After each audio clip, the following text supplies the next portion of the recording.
नमस्कार, आप देख रहे हैं राष्ट्र की बात। मैं हूं शीतल राजपूत। राष्ट्र की बात शुरू कर रहे हैं उससे पहले एक बड़ी खबर, ब्रेकिंग न्यूज पाकिस्तान से आ रही है। पाकिस्तान में इमरान खान की जान को खतरा है।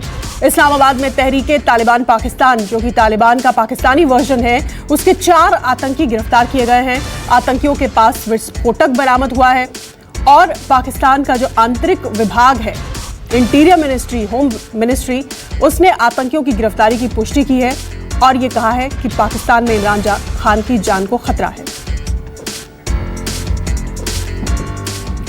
तो नए पाकिस्तान का नारा देकर सत्ता में आए इमरान खान 4 साल बाद अकेले पड़ गए हैं। खुद उनकी पार्टी के सांसद बगावत पर उतर आए हैं। सेना ने भी इमरान के सर से हाथ खींच लिया है और ये सब इसलिए हुआ क्योंकि इमरान ने सेना प्रमुख को खुलकर उनसे बैर मोल ले लिया, जिसकी कीमत उन्हें अपनी कुर्सी गंवाकर चुकानी पड़ सकती है। कुर्सी बचाने की इस जंग में यकीनन इमरान अकेले हैं। विपक्ष इमरान की घेराबंदी कर चुका है। इमरान के 24 सांसद बागी हो गए हैं। आवाम यानी जनता महंगाई और देश की खस्ता हालत की वजह से इमरान को हटाना चाहती है और रही सही कसर पाकिस्तान की सेना ने इमरान का साथ छोड़कर पूरी कर दी है। अब खबर यह आ रही है कि इमरान की जान को खतरा भी है। इस्लामाबाद में तहरीके तालिबान पाकिस्तान, जो कि तालिबान का पाकिस्तानी वर्जन है, उसके 4 आतंकी गिरफ्तार किए गए हैं। आतंकियों के पास से विस्फोटक बरामद हुए हैं। पाकिस्तान के गृह मंत्रालय ने आतंकियों की गिरफ्तारी की पुष्टि की है। सूत्रों के मुताबिक इन आतंकियों की इमरान खान पर हमले की साजिश थी। पाकिस्तान की सरकार और तहरीके तालिबान में सीज फायर चल रहा था। दोनों पक्षों की बातचीत की चर्चा शुरू हो गई थी, लेकिन कुछ महीने पहले तहरीके तालिबान पाकिस्तान ने सीज फायर तोड़ दिया था। इमरान खान पर शर्तें न मानने का आरोप लगाया था। अब आपको बताते हैं कि आजकल इमरान किस किस के निशाने पर हैं। उनके बेहद, आई थिंक ये उनकी पॉलिटिकल करियर का सबसे बुरा दौर चल रहा है। इमरान पाकिस्तान के आतंकी संगठनों के निशाने पर भी अब हैं। ये उन्हीं की सरकार कह रही है। पाकिस्तानी सेना और जनरल बाजवा से उनकी दुश्मनी छिपी हुई नहीं है। साथ ही साथ विपक्ष के सारे नेता एकजुट होकर उनका विरोध कर रहे हैं। उनके खिलाफ नो कॉन्फिडेंस मोशन ले आए हैं पाकिस्तान की संसद में। आतंकी संगठन इमरान की उनके खिलाफ की गई बयानबाजी से नाराज है। पाकिस्तान की सेना भारत की तारीफ और मौलानाओं की बेइज्जती करने से नाराज है। जनरल बाजवा पर इमरान सार्वजनिक मंचों से करप्शन के आरोप लगाते रहे हैं और अब करप्शन के आरोप खुद इमरान पर भी लग रहे हैं। ऑपोजिशन यानी विपक्ष कहता है कि बढ़ती महंगाई, बेरोजगारी के लिए इमरान खान खुद जिम्मेदार है। अब सेना और इमरान में तल्खी के कारण भी जान लीजिए। इमरान पर आरोप है कि सत्ता बचाने के लिए उन्होंने सेना में फूट डालने की कोशिश की। पाकिस्तान की सेना ने भारत से व्यापार बहाल करने को कहा था, लेकिन इमरान ने वोट बैंक के चलते ऐसा करने से इनकार कर दिया। आईएसआई चीफ की नियुक्ति को लेकर इमरान अपने सेना प्रमुख से भिड़ गए। इमरान ने 3 हफ्ते तक फाइल पर सिग्नेचर नहीं किए थे। पूर्व आईएसआई चीफ को आर्मी चीफ बनाने की कोशिश की थी, जिसे सेना प्रमुख ने पसंद नहीं किया। ये बात उनको रास नहीं आई। इमरान 2018 में सेना की मदद से ही प्रधानमंत्री बने थे पाकिस्तान के। 2019 में इमरान ने जनरल बाजवा का कार्यकाल बढ़ाया। अच्छे ताल्लुकात थे तब दोनों के बीच में। 2020 आते आते इमरान खुद को सेना से ऊपर समझने लगे। इसमें कुछ गलत भी नहीं है क्योंकि वो प्रधानमंत्री है पाकिस्तान के, लेकिन पाकिस्तान में ये चलता नहीं है। आप सेना से आगे अगर सोचने की कोशिश करें तो आपकी सरकार नहीं चलेगी। 2021 में सेना और इमरान के बीच दुश्मनी के चर्चे यानी पिछले साल आम हो गए।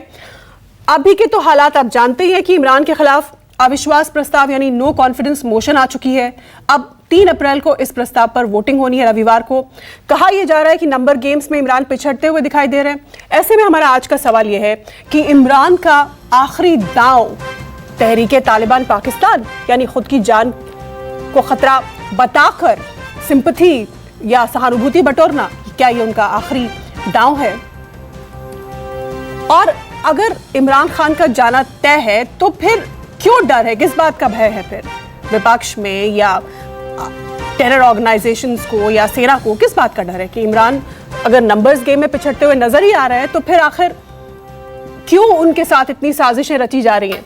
हमारे साथ खास पैनल जुड़ा हुआ है। हमारे साथ पूर्व राजनयिक अचल मल्होत्रा जुड़ चुके हैं। मेरे साथ मेजर जनरल रिटायर्ड एजेबी जैनी है, रक्षा मामलों के जानकार। मोहम्मद आरिफ अब्बासी, पूर्व सांसद पाकिस्तान तहरीक इंसाफ इमरान खान की पार्टी से जुड़े हुए हैं।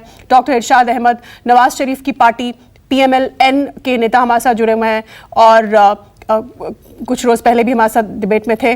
और ब्रिगेडियर सैयद गजनफार अली, ये डिफेंस एक्सपर्ट है, रक्षा मामलों के जानकार, पाकिस्तान से हमारे से जुड़े हैं। सबसे पहले मैं ब्रिगेडियर अली के पास चलती हूँ।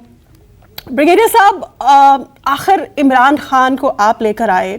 इमरान खान के फौज के साथ अच्छे ताल्लुकात रहे, ISI के साथ, सबके साथ।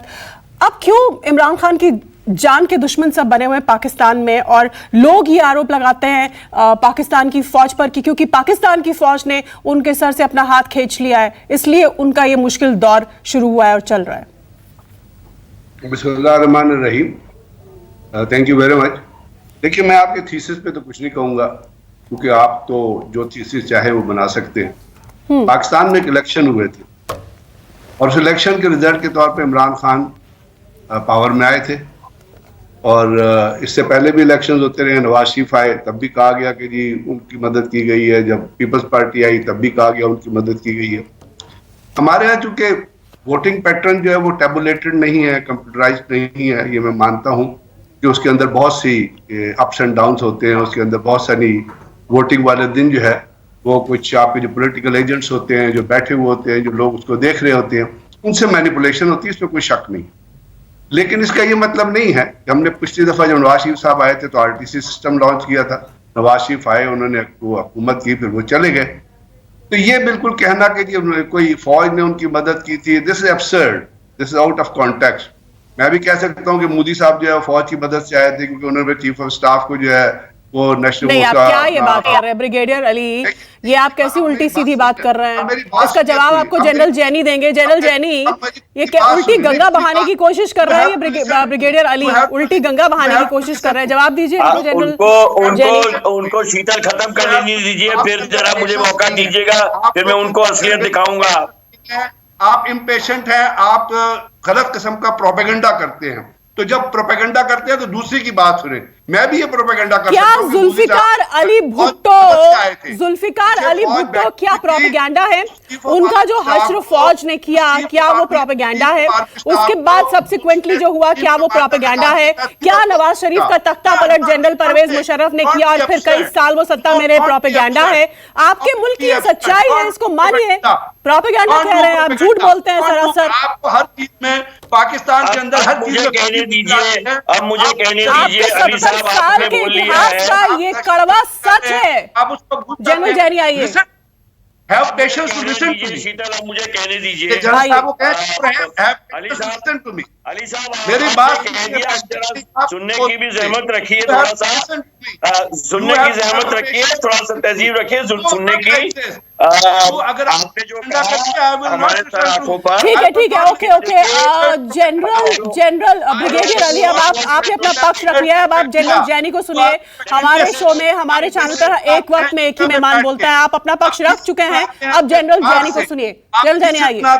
मिसलीड करने के लिए अली साहब, थोड़े सुनने की भी जहमत रखिए। आप जो बोलना चाहते हैं हम लोगों ने सबने सुन लिया, थोड़ा सुनने की तहजीब रखिए थोड़ी सी। पहली बात तो जो आप कह रहे हैं कि इलेक्शन हुए, हमारे ऐसा इलेक्शन हुआ, हमारे इलेक्शन में ऐसा वोटिंग का ऑटोमेशन नहीं है। आपके यहाँ इलेक्शन नहीं हुआ जनाब, आपके यहाँ सिलेक्शन हुआ। सिलेक्शन, लोग कहते हैं दुनिया में कि हर देश के पास अपनी आर्मी होती है। आपके देश में आपके आर्मी के पास उसका देश है। आपका पावर सेंटर जो है आपके देश में, वो आपका आर्मी है। वही फैसला करता है कि क्या है, कौन प्रधानमंत्री होगा, कहाँ होगा, कैसे होगा, राज कैसे होगा, मार्शल लॉ कब होगा, नहीं होगा, अमेरिका में जाके आपका प्रधानमंत्री क्या बोलेगा, उसका स्क्रिप्ट सारा आर्मी आपको देती है। तो जो हुआ वो आर्मी की वजह से हुआ, और जो अब हो रहा है ये भी आर्मी की वजह से हो रहा है। क्योंकि आप लोगों ने जो है इस टट्टू को जो बिठाया वहां पर, आपने जो चाइना से जो आपने चाइना के साथ में संधि करी और उससे लोन ले लेके आप ऐसे कर्ज में आ गए हो ब्रिगेडियर अली कि आप ये भीख का कटोरा लिए दुनिया में घूम रहे हो। आज आपको कोई पूछने वाला नहीं है, आपकी इकोनॉमिक हालत बिल्कुल एकदम नाली में पड़ी हुई है, आप लोन देने लायक नहीं हो। आपका प्रधानमंत्री जब जाता है अमेरिका में तो वो एम्बेसडर के घर में रहने को पड़ता है, उसको होटल देने का किराया नहीं है। आपके गधे तक जो है वो चाइना में बिक गए हैं। आपने यहां तक अनाउंस कर दिया है कि हर एक पाकिस्तानी जो पाकिस्तान के बाहर हो 1-1 रुपया जमा करे ताकि हमारा देश चले। आप क्या बात कर रहे हैं? आपका देश अगर स्टेबल है और डेमोक्रेटिक है तो हमारे फायदे में है। हम उसको मानते हैं ब्रिगेडियर अली, लेकिन ना तो आप डेमोक्रेटिक हैं और बिल्कुल, और ना आप डेमोक्रेसी को पनपने देते हैं। ठीक है जनरल जैनी और ब्रिगेडियर अली, अब ब्रिगेडियर अली आप नॉन स्टॉप जनरल जैनी जब बोल रहे थे तब भी आप बोल रहे थे, अब प्लीज खामोश हो जाइए, मुझे और मेहमानों के पास जाना है। अब मैं चलूंगी डॉक्टर इरशाद अहमद के पास, नवाज शरीफ की पार्टी PMLN के नेता हमारे साथ जुड़े हुए हैं। डॉक्टर इरशाद, अब ये कहा जा रहा है, आज की जो खबर ये हम पाकिस्तानी चैनल्स के हवाले और खबर एजेंसियों के हवाले से, कि अब टेररिस्ट आतंकियों से इमरान खान की जान को खतरा है, और जो तहरीक तालिबान पाकिस्तान है उसके 4 आतंकी पकड़े गए हैं और वो विस्फोटकों के साथ थे और वो इमरान खान की जान को खतरा है। तो ये सब क्या चल रहा है पाकिस्तान में? मैं इमरान खान को अगर जाना तय है, आप लोग नंबर्स जुटा चुके हैं, तो फिर ये इस तरह की खबरें क्यों आ रही हैं? शुक्रिया आपका। पहले तो आप ना ये जो राग अलापते हैं ना हमारी आर्मी का, हमारी सारी एजेंसियों का, इसको भूल जाइए। हमारे मुल्क है, हमें हमारे तरीके से चलाना है उसको। आपके मुल्क की हकीकत है। खैर आगे बढ़े। हमारी आर्मी का राग अलापते हैं सुबह शाम। आप वो कहते हैं राम राम जपना पराया माल अपना। आप ये छोड़ दीजिए। अब दूसरी बात आई है ये दहशतगर्दी की, और ये भी हम बहुत सारे सबूत दे चुके हैं हिंदुस्तान को कि जो भी आपके आतंकवादी आते हैं हम पकड़ लेते हैं उनको। तहरीक तालिबान पाकिस्तान की बात कर रही हूँ मैं, और इमरान खान की जान को खतरा जो बताया पाकिस्तान के होम मिनिस्ट्री ने, उसकी बात कर रही हूँ। मेरी बात सुनिए ना मेरी बहन, मेरी बात सुनिए, मैं वही आपकी बात पर आऊंगा। कुछ लोग आप ट्रेन करके वहां से भी भेजते हैं मुसलमानों के रूप में, उनको बना करके, मतलब तहरीक तालिबान पाकिस्तान। सुन लीजिए। और दूसरी बात यह है कि इमरान खान साहब की जान को कोई खतरा नहीं है। वो वजीर आजम है इस वक्त हमारे पाकिस्तान के। जब वो वजारत उज़्मा से हट जाएंगे फिर उनकी हिफाजत करना हमारे इदारों का काम होगा। कोई ऐसा मसला नहीं, कोई माई का लाल हमारे वजीर आजम को इंशाल्लाह कुछ नहीं कर सकेगा। ये तो बात याद रखिए आप। वो हमारे अभी तक पाकिस्तान के वजीर आजम है इमरान खान साहब। जिस दिन काफी बदले हुए इमरान खान को लेकर, नहीं बदले हुए पहले जब मैं आपसे डिबेट कर रही थी तो आप तरह तरह की बातें कह रहे थे इमरान खान को लेकर, लेकिन आज कुछ अंदाज बदला हुआ है, ऐसा क्यों है? जान और जान की हिफाजत की बात करें। अब आएंगे हम उनकी हुकूमत की तरफ। हुकूमत तो उनकी जा चुकी, उसमें कोई दूसरी राय नहीं है। हम ये कह रहे हैं जब तक वो वजीर आजम की कुर्सी पर है उनकी हिफाजत करना हमारे इदारों का काम है। अल्लाह ताला खैर करेगा हमारे मुल्क पर भी, हमारे इदारों पर भी और हमारे वजीर आजम। दूसरी बात ये, जब वो वजीर आजम की पद से हट जाएंगे फिर भी इंशाल्लाह वो पाकिस्तानी है, उनकी हिफाजत सबने करनी है। और हुकूमत जाना ठहर गया, वो 2 दिन 3 दिन की बात है इंशाल्लाह। वो आपको मैं बार बार एक ही बात कर रहा हूँ कि हुकूमत चली गई, अभी कुछ दिन की बात है, वो खत्म हो जाएगी इंशाल्लाह। अब आने वाली हमारी PDM के लोग इसका फैसला करेंगे, वजीर आजम कौन होगा, सदर कौन होगा और वज़रा मुशरा कौन होंगे।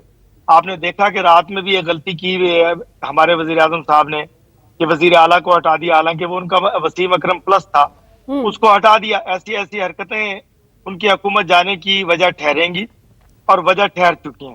तो उनकी नाअहली इसी से साबित होती है कि वो कुछ ना कुछ गलत काम कर रहे हैं, जिसकी वजह से जनता भी नाराज है, सारे लोग नाराज हैं, सब लोग नाराज हैं और आप लोग खुश हैं। पता नहीं क्यों खुश हैं। हालांकि हमारे पाकिस्तान में हमारा पाकिस्तानी वजीर आजम आएगा, जो भी आएगा। नहीं, हम तो इस पर सिर्फ डिस्कशन कर रहे हैं क्योंकि हमारा पड़ोसी देश है पाकिस्तान, और पाकिस्तान में जो कुछ होता है उसका असर तो पड़ता ही है पूरी इस सब कॉन्टिनेंट में। तो हमें क्या, हमारा इससे कोई मतलब नहीं कि क्या हुकूमत वहां है। लेकिन हाँ, ऑब्वियसली अचल मल्होत्रा, हम भी चाहते हैं कि डेमोक्रेसी आए वहां पर, लेकिन अनफॉर्चुनेटली ये पाकिस्तान के नसीब में नहीं है लोकतंत्र। असर भी तो पाकिस्तान पे पड़ता है। इंडिया में जो दहशतगर्दी होती है उसका असर पाकिस्तान पे पड़ता है, नहीं पड़ता है? अच्छा ठीक है अचल मल्होत्रा, मैं ब्रिगेडियर अली अब आपके पास नहीं आ रही हूँ, मैं अचल मल्होत्रा के पास जा रही हूँ। मैं वैसे कह रहा हूँ कि आपकी बात का जवाब रहा हूँ कि इंडिया में जो दहशतगर्दी, अरे आपके पास में नहीं आ रही हूँ ब्रिगेडियर अली, आप अपनी बात रख चुके हैं। अब मुझे अचल मल्होत्रा के पास जाने दीजिए प्लीज, थोड़ा सा डेकोरम मेंटेन करें, आप तो फौजी हैं। अचल मल्होत्रा प्लीज आइए। हाँ शीतल, मैं आपके सवाल का जवाब दूंगा, उससे पहले एक छोटी सी टिप्पणी करना चाहता हूँ। डॉक्टर इरशाद अहमद अभी कह रहे थे कि हम बार बार पाकिस्तानी आर्मी का आलाप करते हैं और वो ये कहने की कोशिश कर रहे थे कि पाकिस्तानी आर्मी का कोई उनकी गवर्नेंस में, सिविलियन गवर्नमेंट में कोई रोल नहीं है। मैं उनका ध्यान नवाज शरीफ साहब की उस स्पीच की तरफ दिलाना चाहता हूं जब ये सारी ऑपोजिशन पार्टीज रीग्रुप हो रही थी और PDM के अंडर आ रही थी।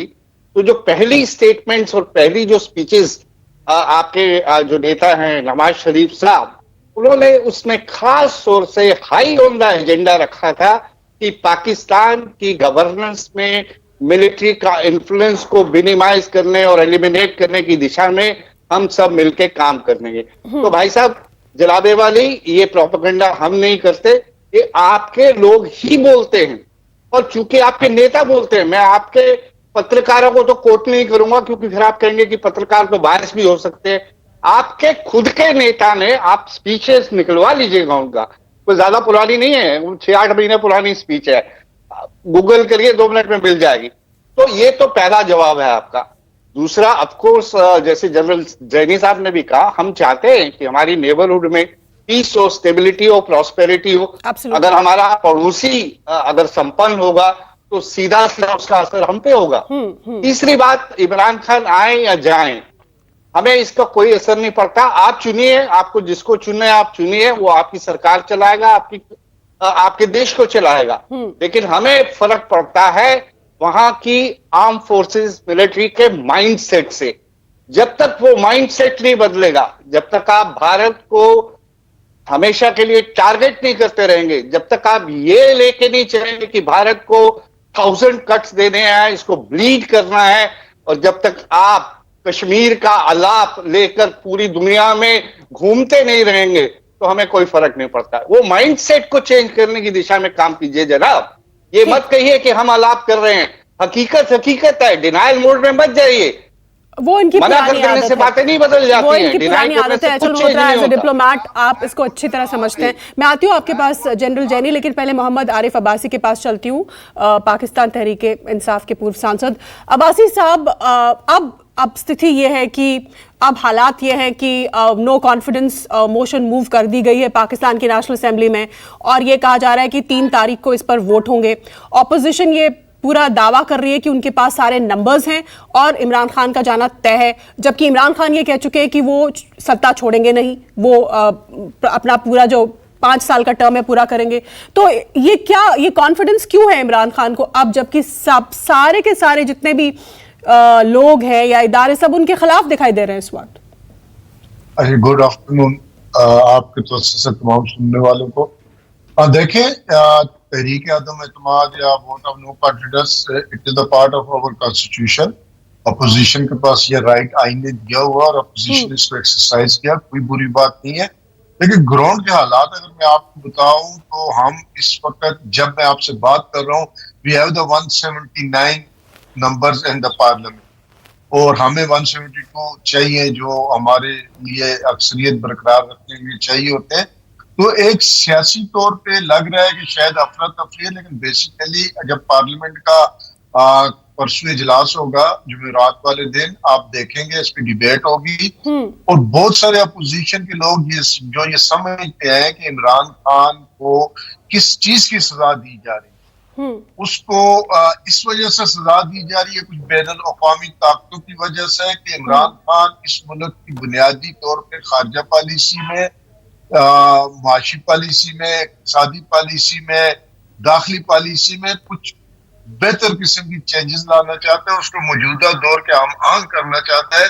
हम पे जो मुख्तलिफ किस्म के इल्जामात लगते रहे हैं, दहशत गर्दी के, इंतहा पसंदी के, उनको धोना चाहता है, और इमरान खान इस मुल्क को एक नए ट्रैक पे लेके जाना चाहता है जो बहुत सारी। ठीक है, इनसे कनेक्शन कट गया है। मैं यही सवाल लेकर डॉक्टर इरशाद अहमद के पास चलती हूँ। डॉक्टर इरशाद, इनका ये कहना है कि पाकिस्तान में एक रेवोल्यूशन लाना चाहते हैं इमरान खान, बदलाव लाना चाहते हैं, उसके लिए काम कर रहे हैं, दहशतगर्दी सब तमाम चीज़ें हटाना चाहते हैं, पाकिस्तान को आगे बढ़ाना चाहते हैं, इसलिए ये पाकिस्तान की सियासी तंजीमों को पसंद नहीं आ रहा और अब ये मुहिम जो है ये उनके खिलाफ छेड़ रखी है, क्योंकि वो बदलाव लाना चाहते हैं, वो एक रेवोल्यूशन लाना चाहते हैं। हालांकि क्या रेवोल्यूशन थी हम सब ने देखा, अभी तक तो 4 साल में दिखा नहीं। देखें, अब अब्बासी साहब मेरे भाई हैं, बात ये है, इनसे यही तो गलती हुई, इनको बदलाव के नाम पे लोगों ने वोट दिए, इन्होंने बदला लिया। जब बदला लेना शुरू किया, पूरी आवाम खड़ी होगी, भाई बड़ों से तो बदला लो, गरीबों से बदला तो मत लो, इतनी महंगाई, इतनी बेरोजगारी, इतना सब कुछ कर गए, करोड़ घर के बजाय लाखों घर गिरा दिए, लोगों के बिजनेस तबाह कर दिए। ये बदलाव होता काश, लेकिन ये तो बदले की तरफ है, अभी तक बदले की तरफ है। अभी तक कल आपके चैनल पे लोग कह रहे थे कि किसी को चूहा, किसी को बिल्ली कह रहे हैं, ये अच्छी बात नहीं थी। काश ये अच्छे नाम लेकर के पुकारते, इज्जत से पेश आते लोगों के साथ, तो आवाम भी देख रही होती है कि कौन हमारा मसीहा है और कौन हम पे जुल्म कर रहा है। तो इस वक्त जुल्म की इंतहा हो चुकी थी।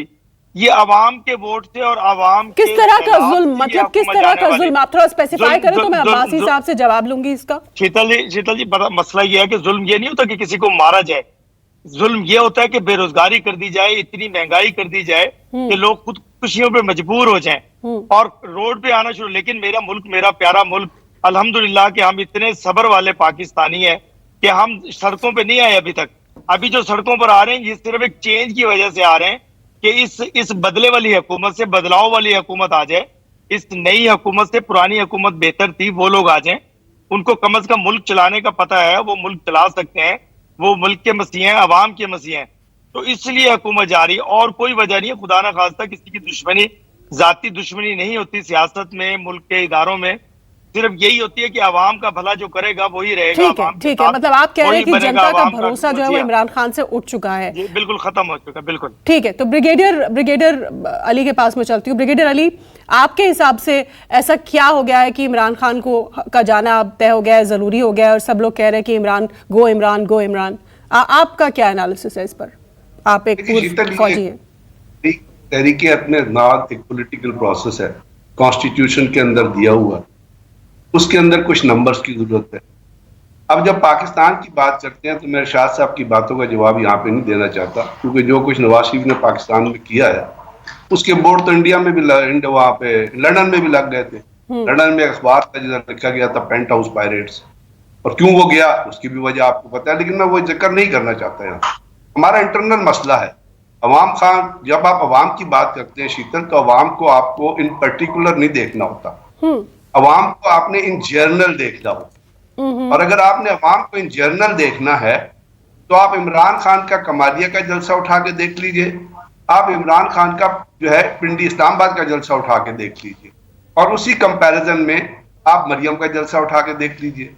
अब जहां तक महंगाई का ताल्लुक है, या तो पाकिस्तान में क्या, मैं अपने मुल्क की बात करूंगा, आपके मुल्क की बात करूंगा, पाकिस्तान में कभी दूध की नहरें नहीं बही है किसी पॉलिटिकल लीडर के होते हुए। महंगाई एक राइजिंग फिनोमेना है। पेट्रोल की प्राइसेस जो है दुनिया में बढ़ रही है। किसी का बाप भी आ जाए ना पाकिस्तान में, वो पेट्रोल की प्राइसेस को कंट्रोल नहीं कर सकता, इसलिए कि वो इंटरनेशनल फिनोमेना है। इंटरनेशनल मार्केट में पेट्रोल की कीमत बढ़ेगी, अगर वो $102 आएगा क्रूड ऑयल, तो वो पाकिस्तान में आके बढ़ेगा। इसी तरह आप देखिए, तो आप पाकिस्तान जो घी बनाता है उसके लिए सारा का सारा जो पाम ऑयल है वो बाहर से आता है, हमने अपना जनरेट नहीं किया। अगर हमारी लीडरशिप रेजिलियंट होती तो या वो पाकिस्तान में बड़ी जगह है जहाँ पे पाम ऑयल चल सकता है, और नवाज शरीफ की कितनी बड़ा हुकूमत लगा देता ना पाम ऑयल के फॉर्म। लेकिन बात यह है कि जब पॉलिटिकल डिवीजन होती है, उनका मकसद जो है कोई रीजंस होते हैं, कोई वजूहात, उसके ऊपर ठीक है चल रहा है, पॉलिटिकल प्रोसेस चल रहा है, नून लोग अपने जैसे कर रही है, पीडीएम अपने जैसे। लेकिन ये कह देना कि पूरे मुल्क के अवाम जो है वो इमरान खान के खिलाफ हैं, तो भाई अभी भी 161 लोग हैं, बाकी लोग तो इमरान खान के खड़े हुए हैं। ठीक, आपको डॉक्टर इरशाद जवाब दीजिए। वो कह रहे हैं कि ऐसा नहीं है, आप पे गलत फहमी फैला रहे हैं कि पूरा का पूरा पाकिस्तानी जनता जो है वो इमरान के खिलाफ है, जबकि पिछली हुकूमतों ने भी कोई काम नहीं किया, करप्शन के आरोप आपके नेताओं पर भी लगे। आप यही मैं देखें, जो भी हुकूमत में होगा, जो भी हुकूमत में होगा 100 करते हैं या बाहर जाके पहले इनको। ठीक है ब्रिगेडियर अली, अब सुन लीजिए प्लीज अब सुन लीजिए, आपकी बात का जवाब मैं ले रही हूँ। नवाज शरीफ की पार्टी के नेता हमारे साथ हैं डॉक्टर इरशाद जी। ब्रिगेडियर साहब, मैं पहले तो ये कहूंगा कि जब हुकूमत में कोई जलसा करता है ना, पहली हुकूमत है कि जो अपने खिलाफ जलसे कर रही है, हैरान कुन बात है। दूसरी यह है कि जब सरकारी इदारे इस्तेमाल होते हैं, सरकारी मशीनरी इस्तेमाल होती है, सरकारी गाड़ियां इस्तेमाल होती हैं, पूरी पाकिस्तान को चौक किया जा सकता है। जब मैं तनहा खड़ा हूं और मैं 10 लोग इकट्ठे करूं तो वो होता है जलसा। एक होती है हुकूमत की मशीनरी और हुकूमत के लोग, हुकूमत की गाड़ियां, सब कुछ, हर चीज के इंतजामात। आपने देखा होगा ब्रिगेडियर साहब के सरकारी गाड़ियां इस्तेमाल की गई, सरकारी नंबर प्लेटों पर झंडे टांगे गए, वो क्या था? इस तरह तो कोई भी जलसा कर सकता है कोई, ब्रिगेडियर साहब। और दूसरी बात यह है कि आवाम खुद से निकल रही है, इधर निकाली गई है। हमें मालूम है, मुझे कई लोग मिले, मैं थोड़ा सा मीडिया से भी ताल्लुक है मेरा थोड़ा सा, तो मैं तो लोगों से पूछता रहा हूं कि भाई कैसे आए हो। एक बंदा कह रहा है कि मुझे 10,000 रुपए दिए, मैं गिलगित से आया हूं। तो जब ये हालात होंगे हुकूमत के और सरकार के, तो उसमें कुछ भी किया जा सकता है ना।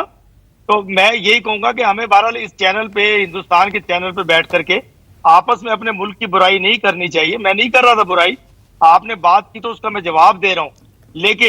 लेकिन जो भी हो रहा है अच्छा हो रहा है, आवाम के लिए हो रहा है, मुल्क के लिए हो रहा है। जो भी चलो, वज़ीर-ए-आज़म आपने बनेगा, पाकिस्तान की का बात होगा, की, ये नारा आप कह रहे हैं कि पाकिस्तान के लिए मैं ये हमेशा- अच्छा हो रहा है, ये बदलाव होगा, जो भी हाँ। होगा, आपके नेता आएंगे, जी, शहबाज बिल्कुल। शरीफ आएंगे, अब अगर सत्ता परिवर्तन भी होता है। आएगा, मैं पाकिस्तान हमारे में कोई एक्सपर्ट से हिंदुस्तान बात से करती नहीं हूँ, मैं जनरल जैनी और फिर अचल मल्होत्रा के पास चलूंगी। जनरल जैनी, ये जो पाकिस्तान में अब सिचुएशन बनी है, इमरान खान के जाने को लेकर बातें हो रही हैं, नंबर्स गेम में वो पीछे दिखाई दे रहे हैं, हालांकि कुछ लोगों का ये भी वो खुद ये कह रहे हैं कि नहीं, मेरे पास नंबर्स हैं, मैं तो 5 साल पूरे करूंगा।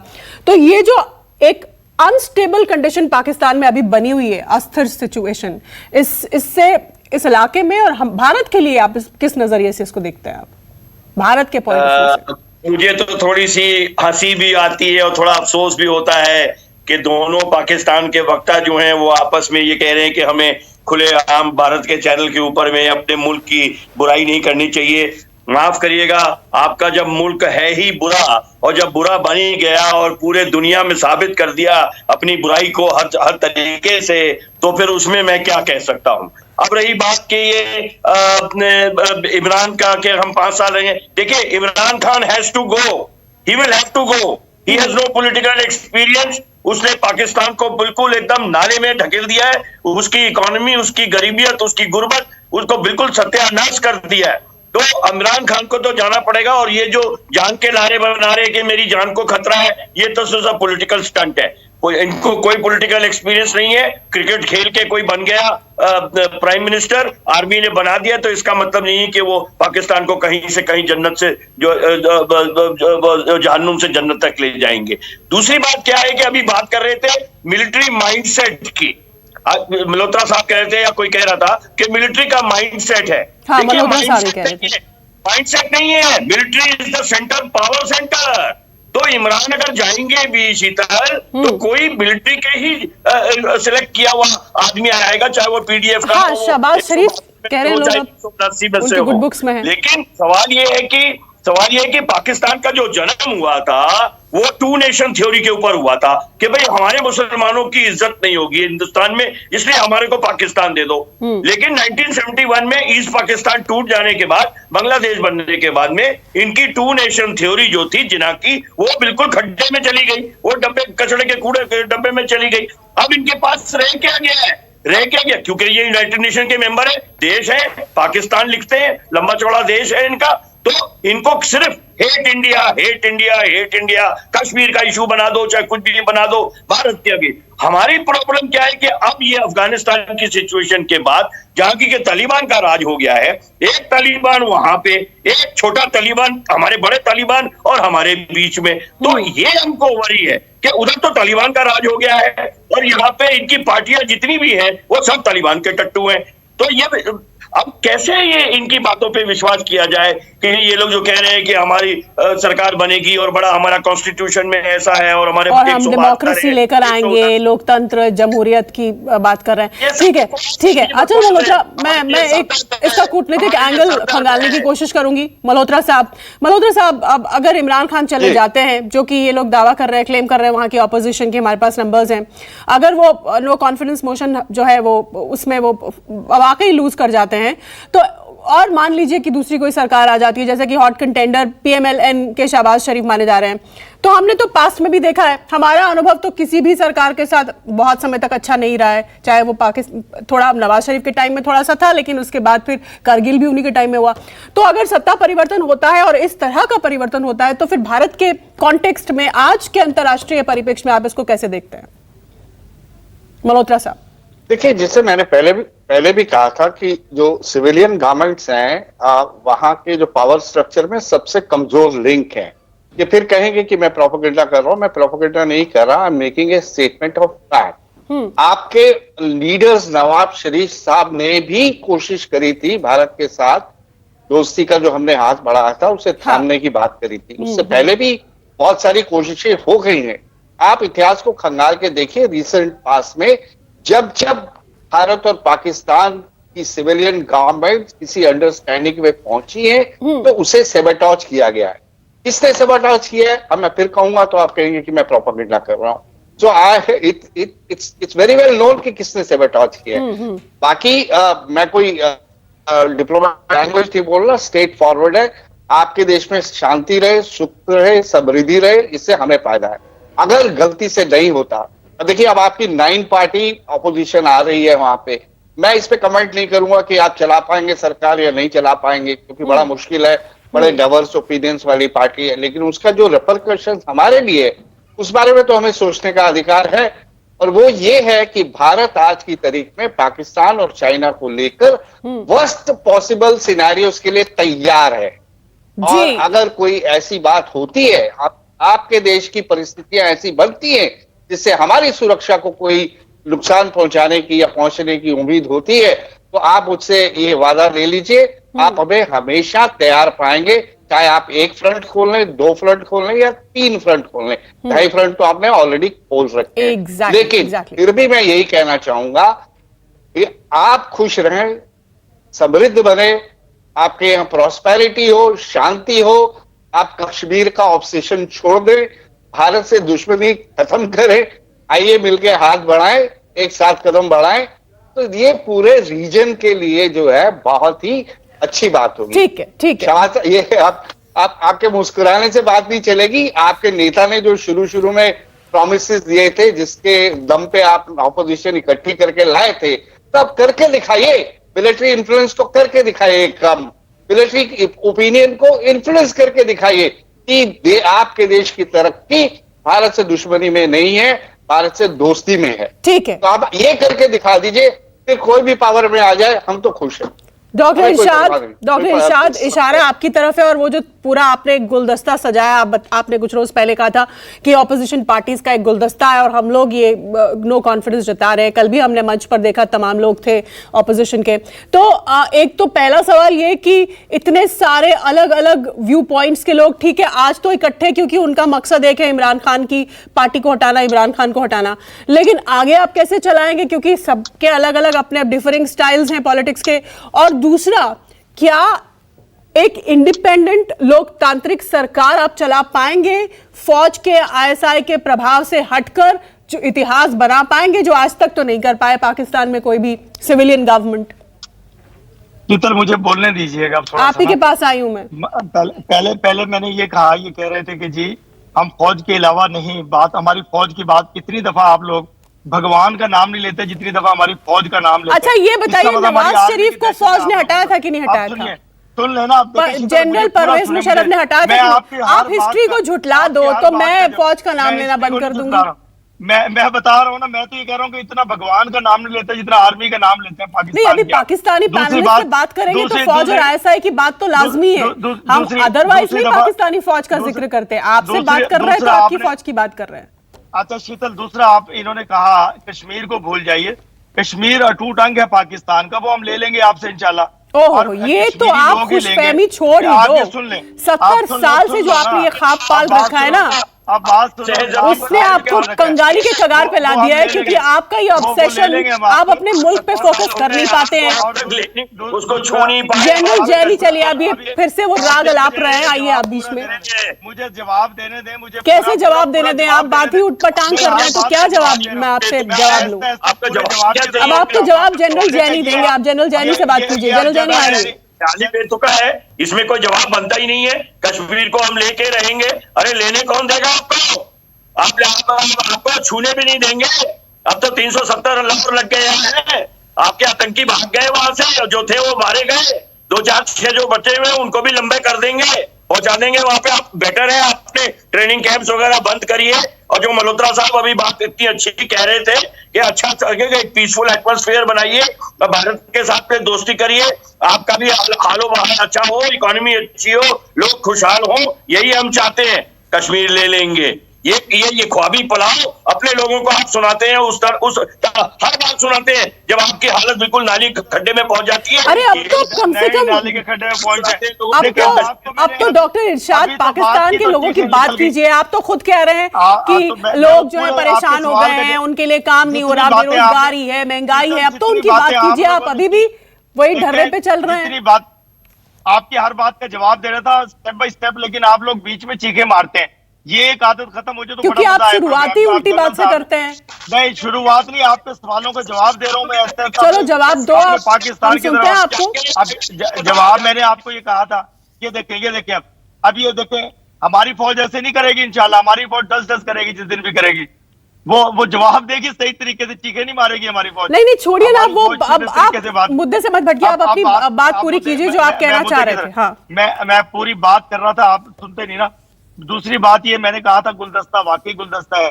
ये पाकिस्तान से प्यार करने वाले लोग इकट्ठे हुए हैं। इस पाकिस्तान की आबियारी इन्हीं ने हुकूमत बना के करनी है इंशाल्लाह। ये बदलाव वाली हुकूमत जो थी, जो बदला लेने आ गई, ये खत्म हो गई। जब ये खत्म होगी इंशाल्लाह देखेंगे पाकिस्तान। बाकी जो आप लोग कह रहे थे कि मोहब्बत का हाथ बढ़ाए, हम बढ़ाएंगे हाथ आपकी तरफ इंशाल्लाह। अमन आएगा खित्ते में, खुशहाली आएगी खित्ते में, आप और हम खुश होंगे, हमारी अवाम खुश होगी। हम लोग रिश्तेदार हैं आपस में, मेरे रिश्तेदार बहुत से इंग्लैंड अपना इंडिया में है, आपके हमारे इधर पाकिस्तान में, इसमें कोई शक नहीं है। मैं तो अपने भाई की बड़े की शादी वहां से करके लाया, हम तो बारात लेकर गए थे हिंदुस्तान में। तो वो अलग बात है कि आप लोगों ने हालात इतने बुरे किए, हम हिंदुस्तान नहीं जा सकते अब ना। तो काश वीजे खुले तो हम भी जाएं, आप भी आए। तो हम तो ये चाहेंगे, पाकिस्तान और हिंदुस्तान की आवाम कभी भी नहीं चाहती कि हम लोग आपस में लड़े। अल्लाह करे कि खुशहाली आए, लेकिन खुशहाली का वक्त आने वाला है। बस आप थोड़ा धीरज रखिए, इंशाल्लाह सब कुछ ठीक होने वाला है और सब कुछ ठीक हो जाएगा। जनरल साहब से कहिए गुस्सा ना करें, कश्मीर हमारा है, हम ले लेंगे। ये फिर आप उसी राग से शुरुआत करते हैं, उसी राग पे खत्म करते हैं। इसी से पता चल रहा है कि आने वाले वक्त में अगर आपकी भी हुकूमत आ जाती है पाकिस्तान में तो क्या होने वाला है, क्या होने वाला है। अब्बासी साहब, ये आपको हटाने की बात कर रहे हैं पाकिस्तान की आवाम की बात करते हुए, लेकिन इनका नेशनल ऑब्सेशन अभी भी भारतीय है। मैं जनरल साहब अब्बासी साहब, नहीं देखें मैं तो एक पॉलिटिकल आदमी, पार्लियामेंटेरियन, शोर शराबे में बात करना हमारे लिए मुश्किल होता है। लॉजिकल बात करें ताकि लोगों को समझ आए, और यही मकसद है कि अपना मौक़िफ़ लोगों तक पहुंचाना। तो मैं चाहूंगा कि इंटरप्ट करने के बजाय हम दूसरे की हौसले से बात सुनिए और फिर उसका दलाइल से जवाब दें। जहां तक पहली बात तो यह है कि आप लोग के ये जनरल साहब ने जो बात हमारे फौज के बारे में की है उसकी मैं इंतहाई मजम्मत करता हूँ। पाकिस्तानी फौज हमेशा आइन के ताबे रही है और आइन के दायरे में रहती उसने अपने जो भी उसकी ड्यूटीज उसने सर अंजाम दी है। तो इस पे आप लोग उन ड्यूटीज में क्या जुल्फिकार अली भुट्टो को हैंग करना भी था? उन ड्यूटीज में क्या नवाज शरीफ का तख्ता पलट करना भी था, जो एक डेमोक्रेटिकली इलेक्टेड गवर्नमेंट थी? क्या यही आइन यानी आपकी कॉन्स्टिट्यूशन को फॉलो करती है पाकिस्तान की फौज? अब मुझे इसका जवाब दीजिए। बड़ी देर से मैं सुन रही हूँ आपकी फौज आइन को मानती है, डेमोक्रेसी को प्रमोट करती है। आप मुझे ये दो उदाहरण जो मैंने एग्जाम्पल्स दिए इनका जवाब दीजिए। दोनों का जवाब देता हूँ, दोनों का। फौज का काम पाकिस्तान की सालमियत का दिफा है। उसको दाखिली या खारजी तौर पे कोई भी खतरा होगा, फौज का इंटरवीन करना बनता है। जब भी सियासतदानों ने गलतियां की, सियासतदानों की वजह से मुल्क को नुकसान पहुंचने का अंदेशा हुआ, फौज ने इंटरवीन किया और फौज को करना चाहिए तो उसकी ड्यूटी थी। और सियासतदानों की गलतियों की वजह से ऐसा क्यों है कि हर बार फौज को इंटरवीन करना पड़ता है? मतलब सियासतदानों पे तो कोई कॉन्फिडेंस ही नहीं, पॉलिटिशियंस पे कोई विश्वास ही नहीं पाकिस्तान की फौज को।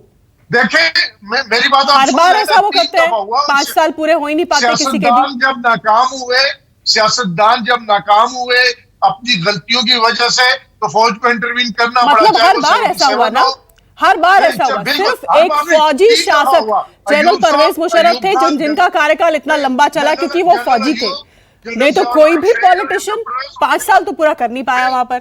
आप मुझे जवाब देने दें ना। चलिए दीजिए जवाब। जब आए उसके मुल्क खाना जंगी के दाने पे था, सियासतदान 10 गिरबान थे और फौज अगर उसके मुल्क ना बचाती तो कौन बचाता?